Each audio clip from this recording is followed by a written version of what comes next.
आज दिवाळी फराळ विशेषमध्ये मी बनवली आहे ते खमंग आणि कुरकुरीत भाजणीची चकली। तर भाजणीची रेसिपी मी ऑलरेडी शेअर केली होती।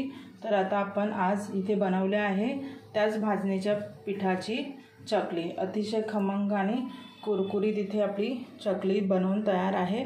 अजिबात तेलकट इथे आपली चकली झाली नाही, तुम्ही व्हिडिओमध्ये पाहू शकता। चला तर आता आपण व्हिडिओमध्ये डिटेल्समध्ये पाहूया की मी ह्या चकल्या कशा बनवल्या। त्याची भाजणी कशी करायची त्याचा व्हिडिओ मी ऑलरेडी चॅनलवरती टाकला आहे, तुम्ही तिथे पाहू शकतात। तर त्याच भाजणीतनं मी हे पीठ बनवलं आहे। आता आपल्या हे भाजणीच्या पिठाच्या चकल्या करायच्या आहेत। तर अर्धा किलो मी त्यातलं हे पीठ घेतलं आहे। अर्धा किलो पीठ म्हणजे अशा ह्या मीडियम साईजची वाटी 4 वाट्या हे पीठ भरलेलं आहे। तर पहिल्यांदा काय करायचं, आपल्याला पीठ थोडंसं चाळून घ्यायचं आहे जेणेकरून त्याच्यामध्ये काही कचरा असेल तर तो निघून जाईल।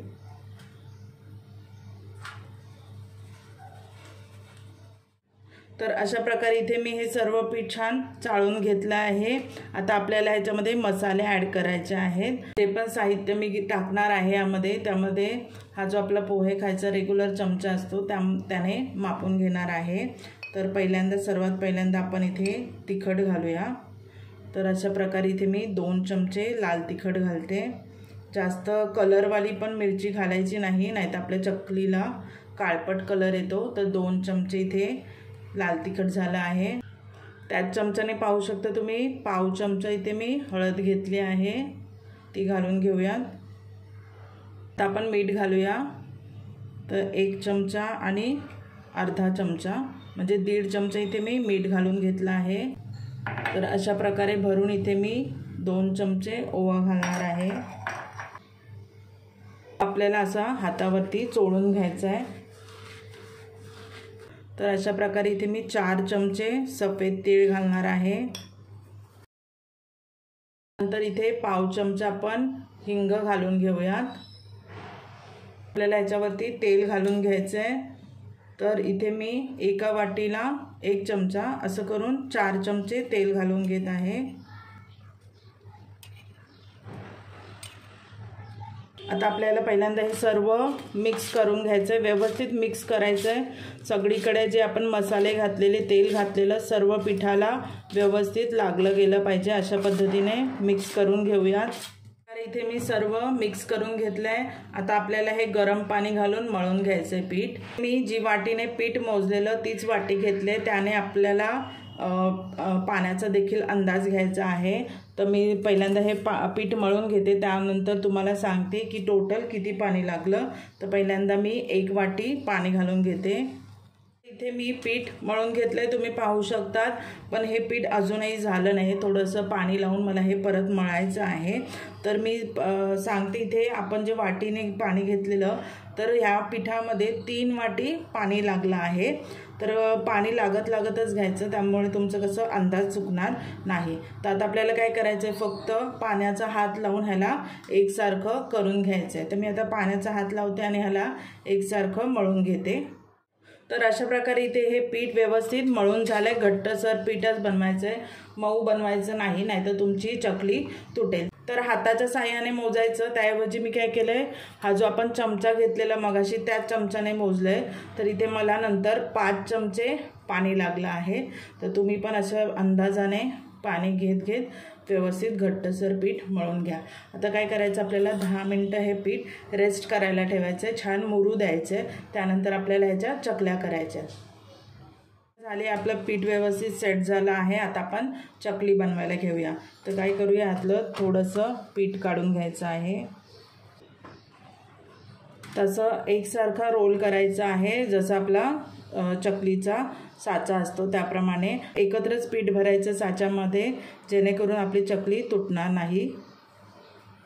तर अशा प्रकारे इथे मी चकलीचा साचा घेतला आहे आणि ही त्याची ताटली आहे।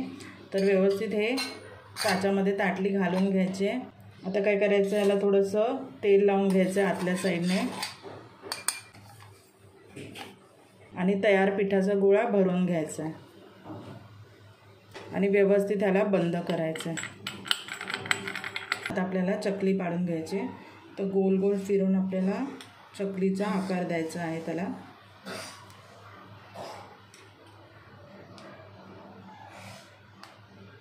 तर जशी तुम्हाला आवडते लहान मोठी त्या प्रकारे चकली बनवायची आहे।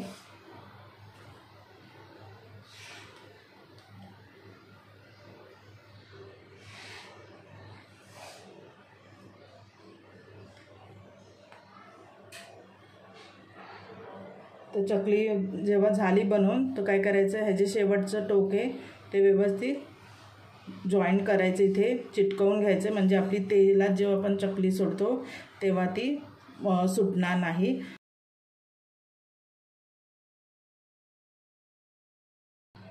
तर अशा प्रकारे मी इथे चकल्या करून घेतल्यात। आता आपण हे तळून घेऊया। तळायला आपल्याला व्यवस्थित तेलाचा इथे वापर करायचा आहे, नाहीतर आपली चकली नरम पडू शकते। तर तेल पण व्यवस्थित कडकडीत गरम झालं पाहिजे। फास्ट गॅसवर मी गरम करून घेतले व्यवस्थित। आता आपल्याला गॅसची फ्लेम मीडियम करायची आहे। तर पहिल्यांदा मी थोडीशी छोटीशी चकली बनवली, ती तळून बघते। व्यवस्थित तेलाचं तापमान चेक करायचं। असं चकली टाकल्यावर छान असे मोठे मोठे बुडबुडे यायला पाहिजे, तर कळतं की आपली तेल व्यवस्थित तापलं गेलं आहे। बाकीच्या चकल्या पण मी टाकून घेते।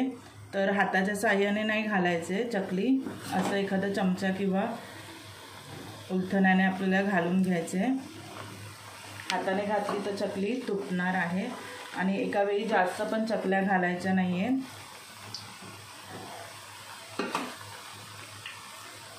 उलथण्याच्या साहाय्याने बघायचे चकली कडक लागते का। जर का चकली कडक लागली तर ती उलटी करून घ्यायची।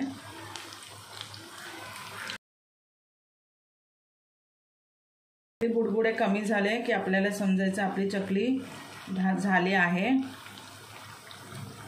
तर इथे जवळून दाखवते, मस्त परफेक्ट इथे आपली चकली तळून तयार झाली आहे। अजिबात तेल पकडत नाही आहे चकलीला। आता आपण हे सर्व चकल्या काढून घेऊयात।